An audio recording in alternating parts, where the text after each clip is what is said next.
আসসালামু আলাইকুম রহমতুল্লাহি ওয়া বারাকাতুহু। আলহামদুলিল্লাহি ওয়া কাফা ওয়া সালামুন আলা ইবাদিহিল্লাযীনা ইসতাফা, আম্মা বা'দ।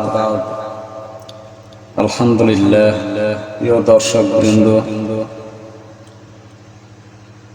পবিত্র কুরআনুল কারীম ইহা এমন একটা কিতাব যে কিতাবের ভিতরে সমস্ত রোগের শেফা নিহিত রয়েছে।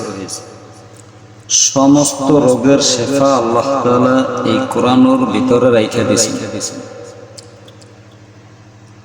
আমাদের সমাজের ভিতরে তাকাইলে দেখা যায় অনেক মানুষ রাত্রিবেলা ঘুম ঠিক মতো হয় না, ঘুমের বড়ি খেয়ে ঘুমাইতে হয়, বিভিন্ন দুশ্চিন্তার ভিতরে, বিভিন্ন প্রেশানির ভিতরে, বিভিন্ন হতাশাগ্রস্ত হওয়ার কারণে ঘুমের ব্যাঘাত ঘটে, শান্তি মতো মানুষ ঘুমাইতে পারে না।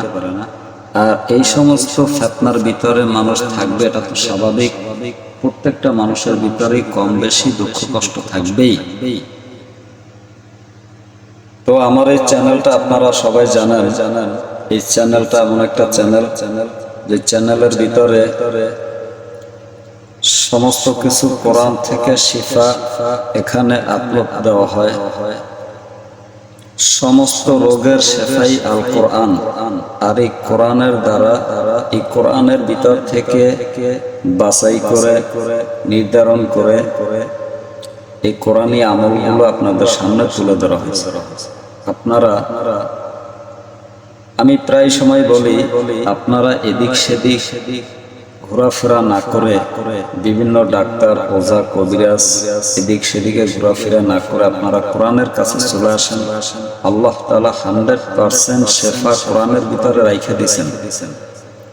আর এই কোরআনের দ্বারা যখনই বান্দায় আমলের ভিতরে উঠবে, আমলিয়াতে জিন্দেগি বানাইতে পারবে, আল্লাহ তাআলা তাকে উত্তম রূপে শেফা দান করবেন। তো আপনাদের সামনে আজকে এমন একটা গুরুত্বপূর্ণ আমল, খুবই পরীক্ষিত একটা আমল, হযরত আশরাফ আলী থানভী রাহমাতুল্লাহ আলাইহি এর একটা কিতাব থেকে নেয়া। আর আপনারা জানেন আশরাফ আলী থানভী রাহমাতুল্লাহ আলাইহি উনি খুব একজন বুজুর্গ ব্যক্তি ছিলেন,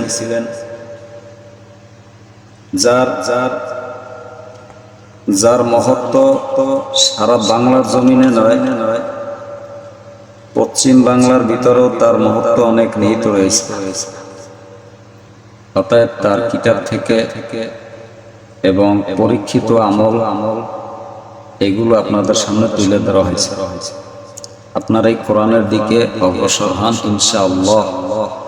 জীবনে আপনার কখনো ঘুমের বড়ি খেয়ে ঘুমাইতে হবে না। যত টেনশনের ভিতরে থাকেন না কেন, যত হতাশার ভিতরে থাকেন না কেন, ইনশাআল্লাহ আজিজ আল্লাহ তাআলা এই কোরআনের আয়াতের বরকতে আপনাকে খুব আরামদায়ক একটা ঘুম আল্লাহ তাআলা দান করবেন। আর এই ঘুমটা এমন একটা নিয়ামত আল্লাহ তাআলা দিয়ে রাখছেন।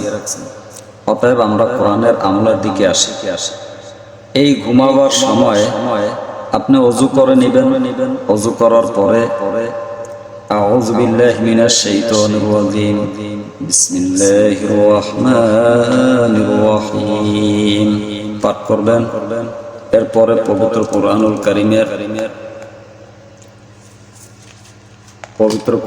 কারীমের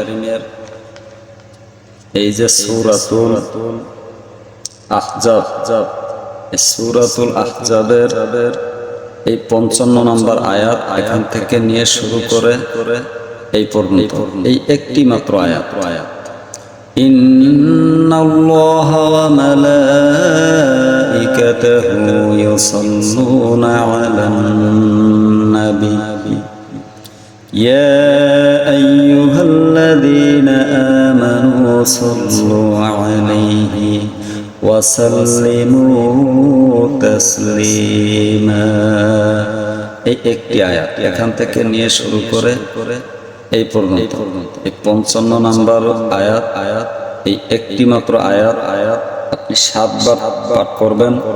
7 বার পাঠ করে ডান কাতে ডান হাতটা গালের নিচে দিয়ে সুন্নতি তরিকায় ঘুমাই যাবেন ইনশাআল্লাহুল আজিজ।